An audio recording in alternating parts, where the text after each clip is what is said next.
Bonjour à tous, content de vous retrouver pour ce nouveau numéro de On n'est pas sorti de l'auberge. Alors c'est vrai qu'à La Réunion on a la chance d'avoir un terroir très riche et un climat suffisamment varié pour produire une large gamme de végétaux, de la plus petite des fleurs au plus grand des palmiers. Aujourd'hui c'est le café dont on va parler, mais pas de n'importe quel café, vous allez vite comprendre. Je vais rejoindre Patrick Bénard qui a ouvert ici, sur la commune du Tampon, le domaine bien nommé Fleur de Café. Je pense qu'il est en train de travailler dans son champ. Donc si comme moi vous êtes des amateurs de ce breuvage, je vous invite à me suivre.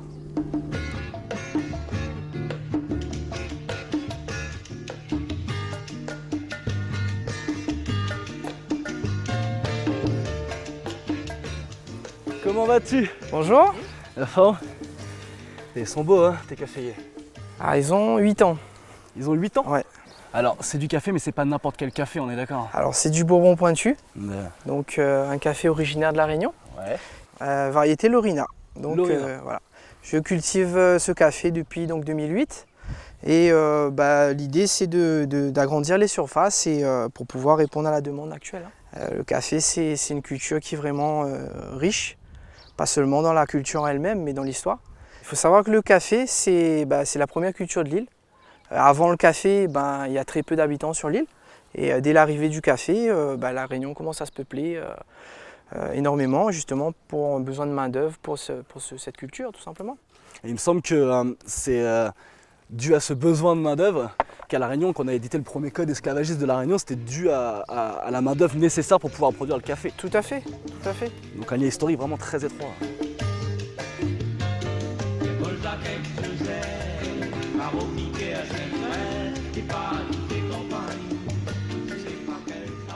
La technique pour récolter le café, c'est Alors ça la se passe comment? technique, elle est simple, avec les mains.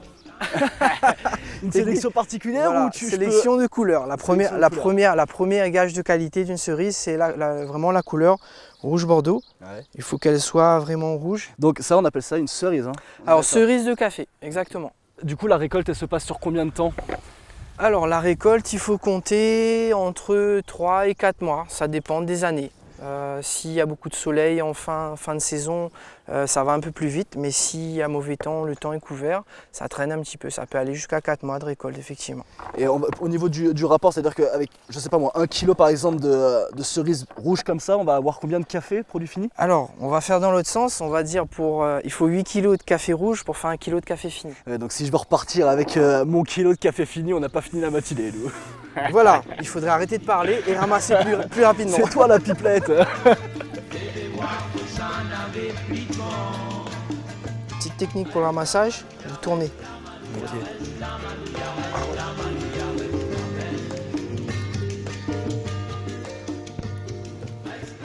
En fait, le Bourbon pointu, il est si connu que ça, pourquoi? Parce qu'il a une notoriété mondiale en fait. Déjà par ses caractéristiques au niveau saveur, c'est un café qui est bien particulier, qui est différent des autres, qui est très léger en bouche mais en même temps qui a énormément de saveur et qui dégage des saveurs et des arômes exceptionnels tout simplement. Au niveau du terroir justement, Oui. est-ce que c'est simplement l'altitude qui va faire la qualité ou c'est aussi la qualité du sol et ce qu'on va avoir à l'intérieur du sol? La qualité du sol va jouer aussi énormément. Il faut savoir que le Bourbon pointu, il préfère plus des sols anciens, donc coulés de piton des neiges. Donc la zone favorable de la culture du Bourbon pointu, on va dire donc de Possession, Rivière des Galets, jusqu'à Saint-Joseph, Rivière des Remparts, de 700 jusqu'à 1000 mètres d'altitude. Et vous êtes combien de cultivateurs en tout à La Réunion? Alors en producteur, on doit être environ une soixantaine. Et Ouais. ça représente à peu près une trentaine d'hectares. Et en ce qui te concerne toi, combien Alors de moi, à terme, on va dire, j'aurai à peu près 1 hectare en café. Hein. Voilà. D'accord. C'est suffisant ou? Normalement, sur 3 hectares, on peut faire vivre une famille avec uniquement du Bourbon pointu. Hein.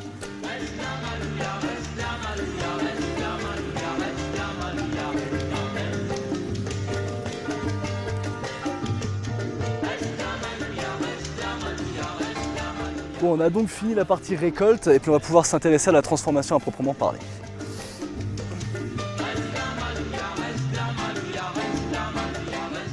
Bonjour. Bon alors une fois qu'on est du retour du champ, avec notre récolte, c'est quoi la suite du programme? Alors la suite du programme, c'est Jean-Pierre, donc notre technicien qualité, qui prend en charge le produit arrivé à l'usine. Bon bah notre expert alors, est-ce que tu peux m'expliquer tout ça? Bah alors nous, premièrement, on va peser le café, Ouais. d'accord, l'identifier, c'est-à-dire le numéro de producteur, le numéro de parcelle. D'accord, vous mélangez jamais les différentes productions Jamais, en fait, jamais. tout est séparé. Même si un producteur il a 2 lots différents, de 2 années différentes, il va séparer ses lots à la récolte. Et ça a quel intérêt? En fait, c'est de voir l'effet parcelle en fait. D'accord. Voilà. Donc du coup, Donc pouvoir sélectionner derrière. on est dans des cafés de spécialité. Donc il y a un effet parcelle sur le café, donc on essaye d'aller jusqu'au bout de séparer. On va dépulper le lot, c'est-à-dire dépulper, c'est enlever la peau qu'il y a autour des graines. Donc la peau va être éjectée, on va garder nous les grains. Et c'est sur les grains, en quelque sorte, qu'on va travailler. Donc il va y avoir une première étape de fermentation, une seconde étape de macération, tout ça sans additifs, ça se fait naturellement. Cette méthode qu'on utilise là pour le bon pointu, c'est ce qu'on appelle la méthode humide justement, parce qu'on utilise énormément de l'eau, comparé à la méthode sèche qu'utilisaient nos ancêtres, surtout à La Réunion, et qui est d'ailleurs encore utilisée dans le monde, où on met les fruits tels qu'ils sont là, à sécher au soleil. Voilà. En termes de qualité, c'est quoi? C'est différent. C'est différent. Ça dépend de ce qu'on recherche en fait.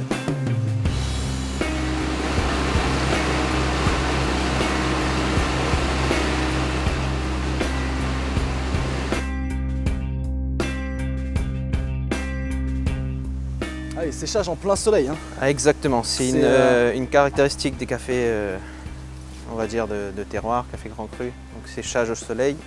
Il y a une raison pour que ce soit en escalier comme ça ou aucune en fait? Alors nous, ça nous permet, quand il y a mauvais temps, attention, de ranger les tiroirs et d'éviter qu'ils soient mouillés. C'est un peu plus ingénieux que de courir avec des bâches, on est d'accord. Exactement.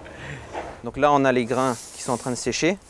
Donc entre le moment où on les met et le moment où on les retire, donc il faut compter environ 12-15 jours.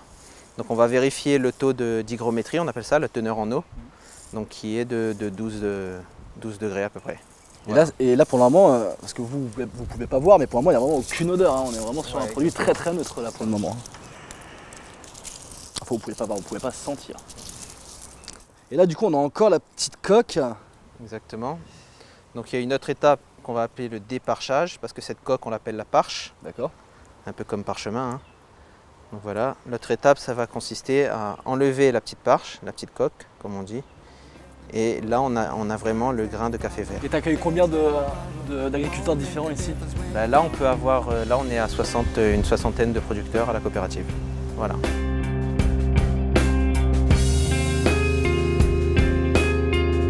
Là on arrive à l'étape de la torréfaction. Ouais. Et donc on va mettre le café donc, dans le torréfacteur et on va le chauffer à 215 degrés.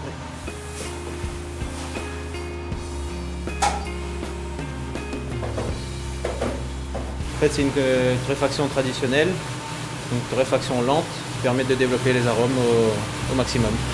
Voilà. Et donc après il va y avoir brassage du café pour éviter que le café continue à cuire parce qu'il va tomber à 200 degrés. Donc pour éviter qu'il continue à cuire dans la masse, déjà on le brasse et en même temps il est refroidi par un air froid.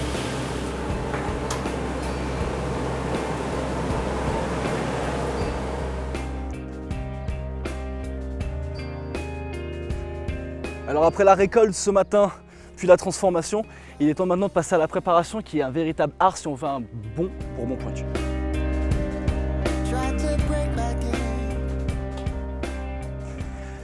Impatient de goûter au fameux Bourbon pointu. Mais avant ça, il va falloir passer à la préparation. Exactement. Donc, oui. Et avant de passer à la préparation, est-ce que tu peux nous en dire juste un petit peu plus sur l'endroit où on se trouve? Alors là, vous vous trouvez donc à Fleur de Café. Donc c'est une petite structure donc agrotourisme qui propose des visites découvertes du café Bourbon pointu. Alors visite découverte, il y a quoi comme thèmes qui sont abordés? Alors de A à Z, on va dire depuis la récolte jusqu'à l'arrivée à la tasse et un petit peu d'histoire aussi. Et c'est quoi? C'est une clientèle qui est principalement locale ou on a aussi des gens... De tout. On a des touristes de passage et beaucoup aussi de clients de passage, c'est-à-dire que ça peut être des étrangers, des Chinois aussi, des Japonais évidemment. Et ils ont entendu parler du produit, mais ils veulent le découvrir et ils veulent voir d'où ça vient. Là, moi j'ai eu de la chance, j'ai pu découvrir tout ça ce matin. Voilà. Et il me manque encore une étape, c'est-à-dire goûter, mais avant ça...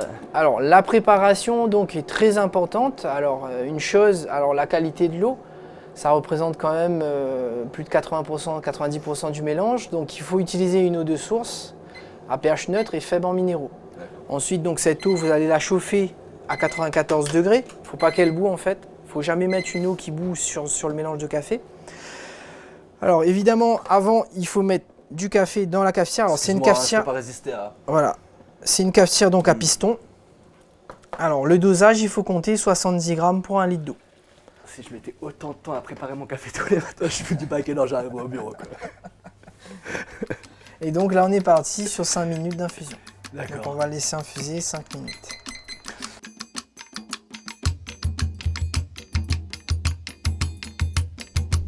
Et donc, le fameux café. C'est un café qui est très léger en bouche, un peu acidulé, qui a une amertume très faible, même des fois inexistante, et très léger, vraiment un café de dégustation. C'est pas le café qui va vous réveiller le matin. Donc peu de caféine. Voilà, du fait que justement il est faible en caféine. Voilà.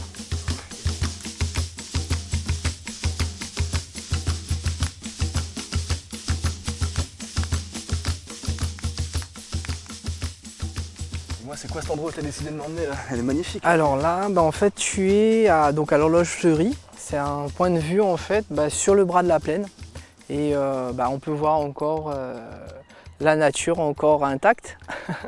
Et si tu continues donc le bras de la plaine, donc tu remontes, tu peux arriver jusqu'à Grand Bassin. Et il y a un sentier aussi qui ramène sur l'entre-deux. Donc il y a pas mal de marches à faire. Et le Dumitil est en face, tout simplement. Ouais, j'ai déjà eu l'occasion de la faire une fois, cette randonnée, elle est magnifique, mais elle est extrêmement longue. Longue, voilà. Pour les sportifs, pour les grands sportifs. Oui. Dis-moi, je voulais en savoir un petit peu plus sur la manière dont la filière d'aujourd'hui, la filière du Bourbon Pointu d'aujourd'hui, s'était initiée. On va dire que c'est une filière, pour moi personnellement, qui a vraiment un avenir. Parce qu'aujourd'hui, on a quand même une demande de plus en plus forte. Il faut vraiment qu'on passe à une étape supérieure en fait aujourd'hui. Et l'aspect public, c'est-à-dire le fait de vouloir faire découvrir ça aux touristes, le fait de passer du temps, parce que j'imagine que ça doit prendre du temps aussi sur tes récoltes. Tout à fait. Ça t'est venu comment? Alors au niveau des visites, ça s'est venu, en fait les visites se sont imposées d'elles-mêmes on va dire. C'est-à-dire qu'au départ, on était sollicité justement pour faire des visites, mais c'est exceptionnel, c'est-à-dire que les gens voulaient connaître le produit. Souvent c'était les clients même, c'est des clients qui voulaient découvrir le produit sur place. Et de fil en aiguille, l'idée est venue de là, quoi. Après on est parti sur une visite structurée on va dire. C'est pour ça qu'au niveau des producteurs de Bourbon Pointu, on a créé donc la route des caféiers. Donc cette association avait justement pour objectif, de faire découvrir justement cette filière finalement. Et plus personnellement, toi et Fleur de Café, des projets? S'agrandir au niveau des parcelles, mais bon, ça reste compliqué actuellement. L'urbanisation se fait de plus en plus présente et donc l'idée c'est de se développer, agrandir les surfaces. Voilà. Bah, écoute, je te remercie. Je te remercie d'avoir répondu à mes questions, je te remercie pour cette journée, je te remercie pour ta passion et je te dis à très très bientôt. Merci, au revoir. Allez Patrick. Et je te laisse avec cette magnifique vue d'ailleurs.